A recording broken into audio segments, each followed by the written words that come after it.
Berkeley, California, a mecca for disabled people.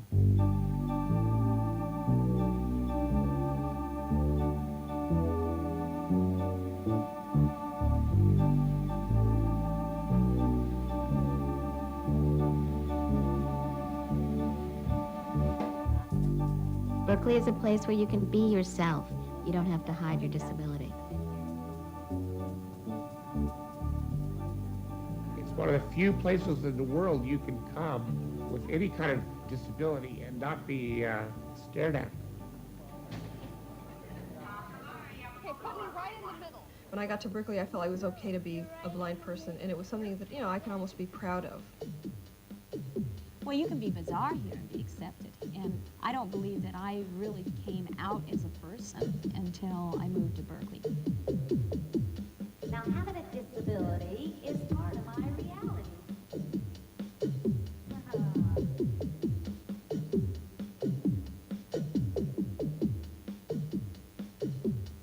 Disabled people in Berkeley have their own gospel.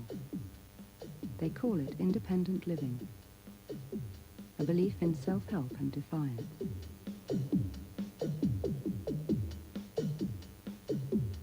Independent living is about getting disabled people to feel good about themselves.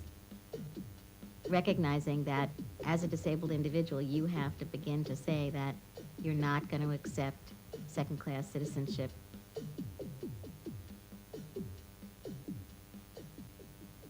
Independent living is now being taken around the world, but is the rest of the world ready for this brash Californian philosophy?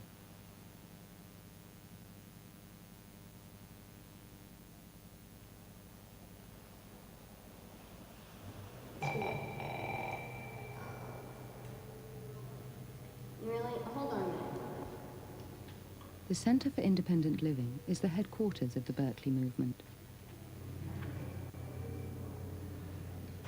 From here, disabled people organize their own support services and run their own political campaigns.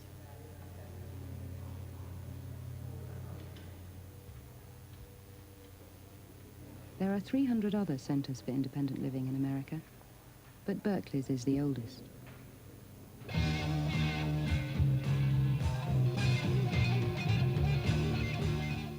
In 1971, Berkeley was in the throes of a hippie revolution. It was the home of alternative ideas, and disability was welcomed as the latest radical cause. The Center for Independent Living was created when a group of students moved off campus, bypassed the authorities, and lived on their own. The movement advocated direct action, even if it meant breaking the law. They didn't wait for the authorities to put up ramps. They did it themselves, at midnight, avoiding the police.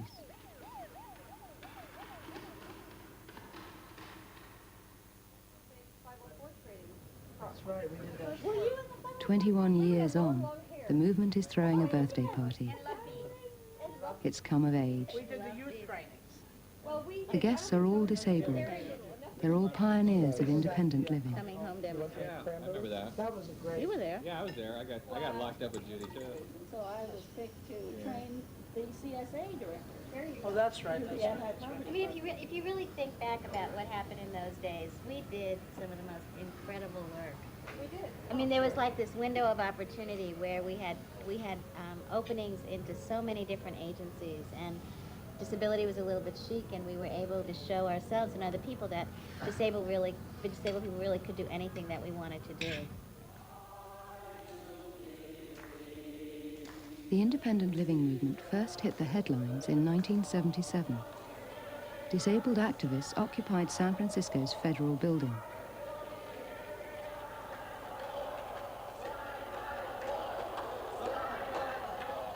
They refused to leave until the government had signed Regulation 504, which would require every federal building in the country to be made accessible. The demonstration here is now on its fourth day. It is by far the largest and longest protest ever organized by disabled people in this area. We will no longer allow the government to oppress disabled individuals. We want the law enforced. We want no more segregation. And I would appreciate it if you would stop shaking your head in agreement when I don't think you understand what we are talking about. There's a price to be paid in these regulations as I read them. Somebody's going to have to pour concrete, somebody's going to have to knock down some walls, and somebody's going to have to make classrooms available. The occupation carried on. It received donations of food and support from a variety of organizations. Our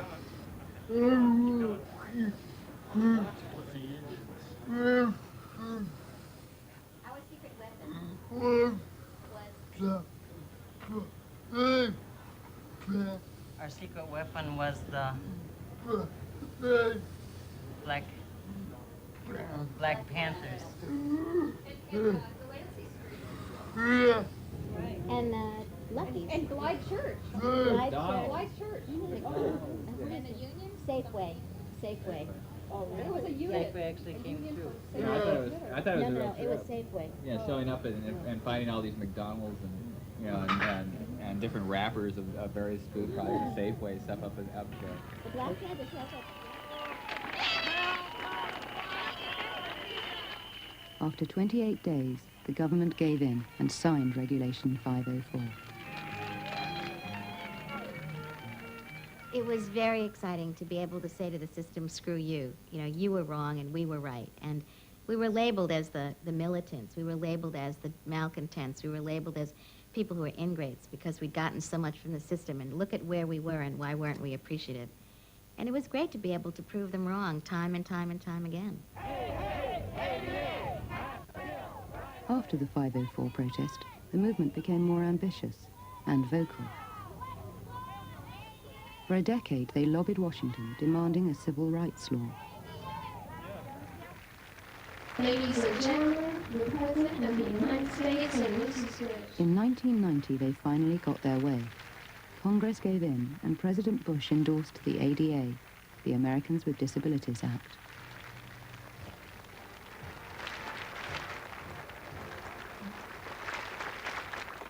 Ago, we celebrated our nation's Independence Day, and today we're here to rejoice in and celebrate another Independence Day, one that is long overdue.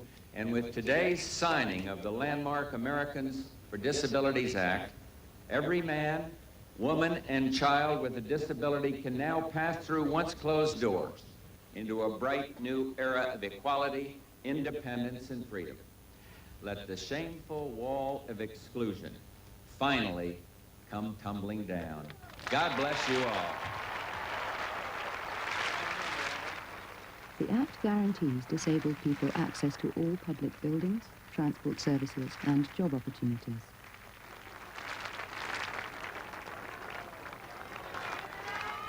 Whether it can be enforced remains to be seen, but American disabled people are the first to have their rights enshrined in law. In 21 years, a fringe movement from Berkeley has converted mainstream America. But away from America, the world for disabled people has changed little. Civil rights and self-help are still alien ideas. 400 million disabled people still live below the poverty line. The next challenge for Berkeley is to export the movement overseas. Thank you very much. Thank you very much. Independent living is a gospel with global aspirations.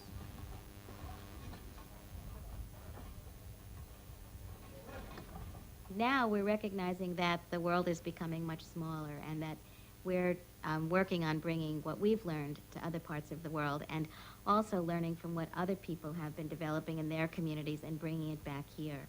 Berkeley's a spark, and we hope to share this spark around the world. India.